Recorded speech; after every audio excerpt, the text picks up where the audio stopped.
আসসালামু আলাইকুম ভাই। ওয়ালাইকুম আসসালাম।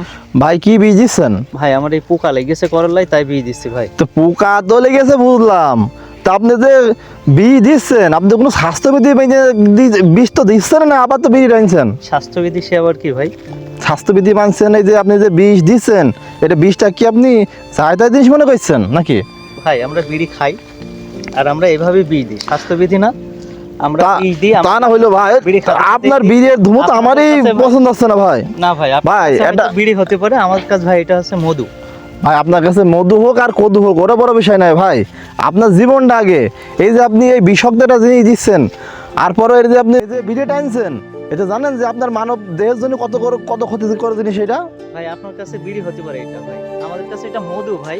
সবই ঠিক আছে ভাই, আপনার মধু হোক আর কদু হোক ভাই, এটা এই বীজ দিতে ভাই এই বিড়ি খা ঠিক নাই। আর আপনি তো যে বীজ দিচ্ছেন এটা অন্তত মাস্ক পরে তো বীজ দিতে পারেন ভাই। ভাই আমরা এইভাবে দিয়ে আসছি, আজ অনেক দিন ধরে দিই ভাই, আমাদের কোনো স্বাস্থ্যের ক্ষতি হয় না। আমরা ঠিক এভাবে আছে ভাই, এই যে আমি যে দেখতে পাচ্ছি যে কড়া বিষ আপনি স্প্রে করছেন, যে কোনো সময় আপনি অসুস্থ হতে পারেন। আমরা এইভাবে দিয়ে আসি তো, কড়া বিষ অনেক আগে থেকে দিয়ে। ঠিক আছে ভাই, নতুন না তো ভাই। সবই ঠিক আছে ভাই। তো আপনার এটা মানব দেহের জন্য অবশ্যই সুস্থ হয়ে পড়তে পারেন এবং মৃত্যু পর্যন্ত হতে পারে। এভাবে দিয়েন না ভাই, দিয়েন না, আপনি যখন সময় ক্ষতি করতে পারেন। নাই কিছু করতে পারেনি, আর এত বীজ দিয়ে কি হবে ভাই? এটাই আমাকে কিছু হবে না ভাই, আপনি হচ্ছে যে যান। কত শোনেন, আমার কাছে একটা মাস্ক আছে ভাই, আপনি অন্তত মাস্কটা পরেন, বিড়িটা ফেলেন ভাই, বিড়িটা ফেলেন জানি, ফেলেন। লাগবে না ভাই, মাস্ক লাগবে না, আমরা এভাবে দিই ভাই। মাস্ক দিয়ে কাজের ক্ষতি হবে ভাই, ওটা হয় না। আচ্ছা ঠিক আছে, আপনি বিড়িটা আগে ফেলেন ভাই, বিড়ির সাহায্যে বিষ সব আপনার ভাই, দেহের মধ্যে ঢুকে যাবে। ভাই তো মধু, বিড়ি না তো ভাই, আপনার কাছে বিড়ি হতে পারে। সব ঠিক আছে ভাই, আপনি এভাবে দেন না, আপনি যে কোনো সময় আপনি ঝুঁকিতে পড়তে পারেন। ভাই আপনি যান, আমার জ্বালায়েন না, আমার কাজ শেষ করতে হবে, এখনো সারা ভুঁই বীজ দিতে হবে, কেবল অল্প একটু দেওয়া হয়েছে ভাই, আপনি ফাঁকায় যান। ভাই আমি কিন্তু আপনার ভালোর জন্যই বলছি ভাই, কথাটা ভাই, বোঝার আমার চেষ্টা করেন। ভালোটা আমি দেখছি, আপনার ভালো বোঝেন, আমার ক্ষতি হবে না, আপনার ক্ষতি হতে পারে, আপনি বাইরে যান। ভাই এটার পরে এর মর্ম কিন্তু পরে বুঝবেন ভাই, এই যে আমি কি বুঝলাম এই কথা কিন্তু পরে আপনি অক্ষরে টের পাবেন। তাই আপনি ফাঁকায় যান ভাই। না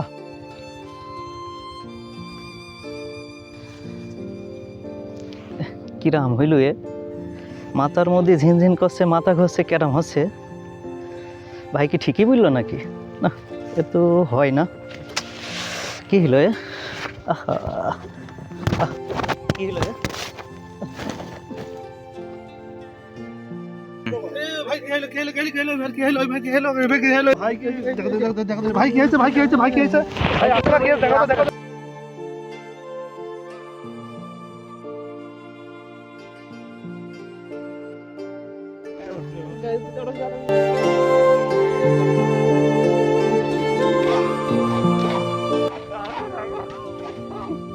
ভাই আমি যে ভুল করেছি, আমার মতন আর কেউ ভুল করেন না ভাই।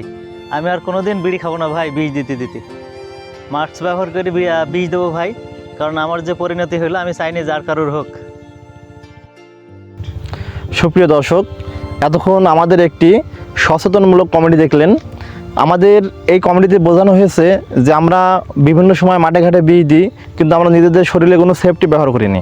কিন্তু এই সেফটি ব্যবহার না করাতে আমাদের যে কত ক্ষতি সেটা কিন্তু আমরা বুঝতে পারছি না। মূলত বীজ দেওয়ার জন্য যে আমাদের সেফটি দেখতে পাচ্ছেন আমাদের পাশে, এই যে আপনার পুরা পোশাক, এটা কিন্তু বীজ দেওয়ার সেফটি পোশাক।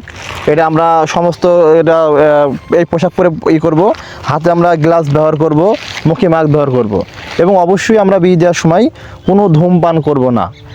দর্শক, আমাদের এই পেজটিকে ভালো লাগলে আপনারা লাইক, কমেন্ট, শেয়ার করে দিয়ে থাকুন এবং আমাদের সাথে থাকুন। ধন্যবাদ সবাইকে।